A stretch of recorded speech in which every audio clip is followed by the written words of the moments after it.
안녕하세요. 로켓슬라입니다. 오늘은 로켓랩 투자자분들께서는 아직 조금 낯설 수 있는, 하지만 앞으로는 점점 더 중요해질 헤이스트에 대한 이야기를 해보려고 합니다. 먼저 헤이스트가 정확히 뭔지 쉽고 간단하게 풀어드릴 거고요. 이어서 아직 많은 분들이 잘 모르는 7월의 비밀스러운 발사 일정까지도 함께 알려드릴 예정입니다. 로켓랩에 관심 있는 분들이라면 이번 영상 절대 놓치지 마세요. 헤이스트는 로켓랩이 만든 극초음속 실험용 로켓이에요. 기존 일렉트론 로켓을 기반으로 국방 실험 전용으로 개조된 버전이라고 보시면 됩니다. 이 로켓은 인공위성을 궤도로 쏘아 올리는 것이 아니라 극초음속 무기나 재진입체, 활공체 같은 고속 비행체를 우주에 아주 가까운 고도로 쏘아 올려서 실험하는 데 주로 쓰입니다. 쉽게 말해서 일렉트론이 정밀한 위성 발사용이라면은 헤이스트는 극초음속 무기 실험에 최적화된 전용 시험 플랫폼인 거죠. 헤이스트의 주요 특징을 정리하면 다음과 같습니다. 헤이스트는 극초음속 무기 테스트, 고속 활공체 실험, 재진입 비행체 실험 등의 주요 목적을 가지고 사용되고요. 일렉트론보다는 낮은 고도에서 비행해서 빠르고 강력한 분리 환경을 만들어냅니다. 헤이스트 같은 경우는 일렉트론처럼 궤도까지 갈 필요가 없기 때문에 최대 700kg, 즉 1540파운드의 실험체를 실을 수 있어요. 이거는 기존 일렉트론의 300kg 수송 능력보다 훨씬 큰 겁니다. 그리고 여기서 끝이 아닙니다. 헤이스트는 기존 2단 일렉트론에서 추가로 3단을 붙인 구조예요. 덕분에 실험 목적에 맞게 속도와 고도를 맞춤형으로 조절할 수 있습니다. 특히 페이로드 분리 같은 경우는 80km의 고도에서 이루어지게 되는데, 이때 발사체의 속도는 마 10에서 20에 달하는 속도로 이루어지게 됩니다. 이건 정말 엄청난 속도예요. 실전 환경에 가장 근접한 실험을 할 수 있게 헤이스트가 제공해 주는 거죠. 이처럼 헤이스트는 단순한 로켓이 아닙니다. 미국 국방 기술을 실험하고 실증하는 핵심 도구이고, 미국 정부가 이걸 적극적으로 테스트에 활용하는 중이에요. 그리고 이런 발사가 바로 2025년 7월 미국 버지니아주 웰롭스 발사장에서 미리 예정돼 있다는 사실, 이건 아직 공식적으로 널리 알려지지 않은 정보인데요, 정황상 국방 기밀 미션일 가능성이 굉장히 높습니다. 7월 3일 X를 통해서 로켓랩의 LC2 발사장이 있는 웰롭스에서 미국 해양경비대 USCG라고 하죠. USCG가 항행 경고, 즉 LNTM을 발령했다는 소식이 전해졌습니다. LNTM이 뭐냐고요? LNTM은 Local Nautic to Mariners. 쉽게 말해서 이 해역은 위험하니까 접근하지 말라는 정부기관의 공식적인 해상 통제 경고입니다.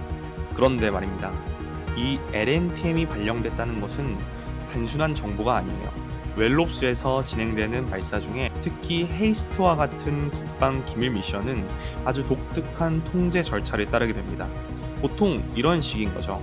DoD, 국방부나 나사가 먼저 발사 일정을 정하고요. 이후에 FFA, 항공연방청과 USCG, 해안경비대가 비공식 발사 통보를 전달하게 됩니다. 그 다음 각각 FFA는 공중 통제를, USCG는 해상 통제를 담당하게 되는 거예요. 그런데 헤이스트처럼 기밀성이 높은 임무의 경우는 FFA가 고도 제한 없이 USCG가 해상만 따로 통제하는 경우가 많습니다. 바로 이게 이번처럼 LNTM만 먼저 공개되는 구조인 거죠.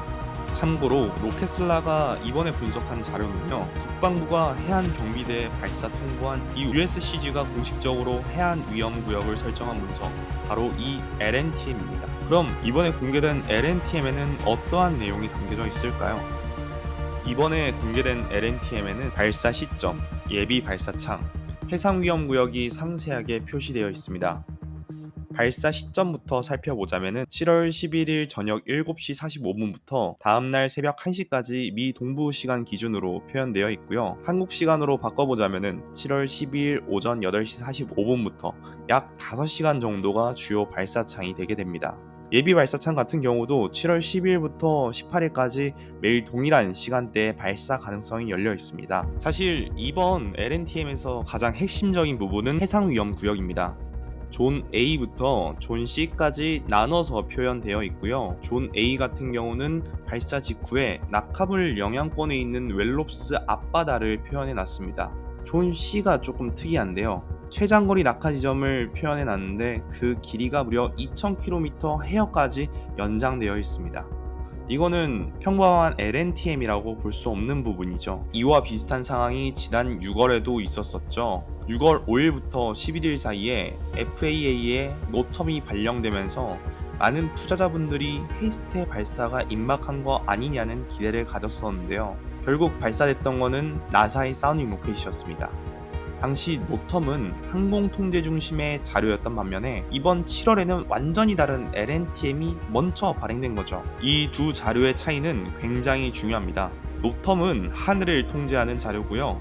LNTM은 바다를 통제하는 자료입니다. 그런데 지금처럼 해상 낙하 구역, 즉 LNTM이 먼저 공개되는 구조는요.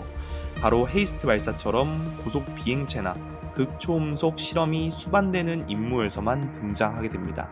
즉, 이번 건은 기밀성이 매우 높은 군사 임무일 가능성이 상당히 높다는 거죠. 그 중에서도 이번 LNTM에서 로켓슬라가 가장 주목한 지점은 바로 존시입니다. 즉, 가장 멀리 떨어져 있는 해상 위험 구역이죠. 지금 화면에 보이는 주황색 구역이 바로 그 존시인데요. 이 구역의 끝부분은 무려 버뮤다 인근 대서양 해역까지 확장되어 있습니다. 여기서 중요한 건 이 존시의 범위가 나사가 발사하는 일반적인 사운딩 로켓, 그러니까 적어도 실험용 로켓이 사용하는 범위보다는 훨씬 더 길고 깊고 멀다는 것입니다. 즉, 이건 단순한 고도 실험이 아니라 고속으로 멀리 날아가는 장거리 활공체나 재진입체 가능성이 훨씬 높다는 거죠. 그래서 이 경보가 발령되게 되면은 선박과 항공기는 즉시 반응하게 됩니다. 선박은 자동항해 시스템이 해당 구역의 위험 신호를 감지하게 되고 우회 경로를 자동적으로 계산한 뒤 해당 해역을 피해갑니다. 항공기의 경우는 FAA가 발령하는 비행금지 구역에 따라서 관제소가 즉각 우회 지시를 내리게 됩니다. 그런데 문제는 이 존C가 설정된 위치가 대서양의 주된 남북 항로라는 점입니다. 이건 그냥 해역 하나가 막히는 수준이 아니에요. 이 구간이 막히게 되면은 해당 경로를 따라 운항 중이었던 대형 유조선, 컨테이너선들이 수백 킬로미터를 북쪽으로 우회해서 뉴펀드랜드 방향으로 돌아가게 되거나 남쪽으로는 버뮤다, 아조레스 제도를 경유해야 하는 상황이 발생하게 됩니다. 이런 우회는 단 하루만 걸려도 선박 운행사 입장에서는 수만 달러 이상의 비용 손실을 의미하게 되기 때문에 민간 선사들도 이런 항행 경보가 뜨는 구역에는 극도로 민감하게 반응할 수밖에 없습니다. 다시 말해 그 구역이 대서양 핵심 경로를 통제한다는 사실만으로도 이번 발사가 극비 군사 실험, 그 중에서도 장거리 고속 활공체 혹은 극초음속 재진입체의 실험일 가능성을 강하게 시사하고 있다고 볼 수 있습니다. 오늘은 로켓랩의 헤이스트 프로그램과 관련된 내용을 조금 더 깊숙이 파고들면서 다가오는 기밀 임무에 관련된 결정적인 단서들까지 모두 하나씩 짚어보았습니다. 이렇게 숨겨진 정보를 하나하나 추적하면서 투자하는 과정 짜릿하지 않으신가요? 마치 탐정처럼 단서를 조각조각 맞춰가면서 남들보다 한 발 앞서 미래를 내다보는 느낌. 그게 바로 로켓슬라가 추구하는 정보 기반 투자의 진짜 매력입니다. 로켓슬라가 보기에는 아직 시장은 헤이스트의 진정한 가치를 깨닫지 못하고 있다고 보고 있어요. 하지만 그 가치는 분명히 존재하고요. 단순한 로켓 발사를 넘어서 국가 안보와 방위 산업의 미래를 바꾸는 중심축으로 헤이스트는 이미 그 자리를 굳건히 지키고 있습니다. 로켓랩의 헤이스트가 중요한 핵심은 다음 세 가지 정도로 정리해 볼 수 있을 것 같습니다. 첫 번째는 미국 국방부와의 강력한 파트너십입니다.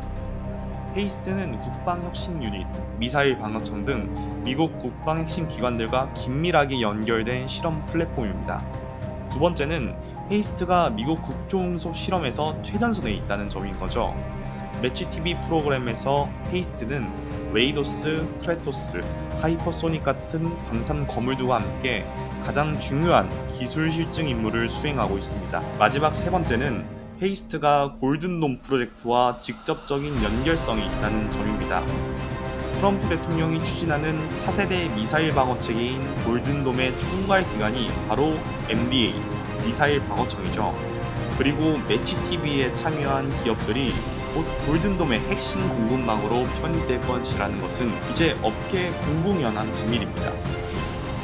이런 맥락에서 보면은 헤이스트는 단순한 테스트 플랫폼이 아니라 미국의 미래 방어 체계 그 자체를 떠받치는 핵심 인프라라고 볼 수 있습니다.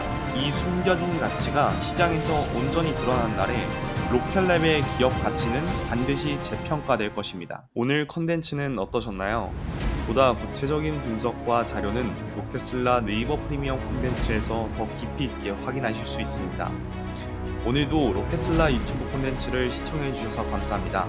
영상이 유익하셨다면 구독과 좋아요 그리고 알람 설정까지 부탁드립니다. 우리는 단순한 뉴스가 아니라 정보와 전략으로 무장한 투자자가 되어가고 있습니다.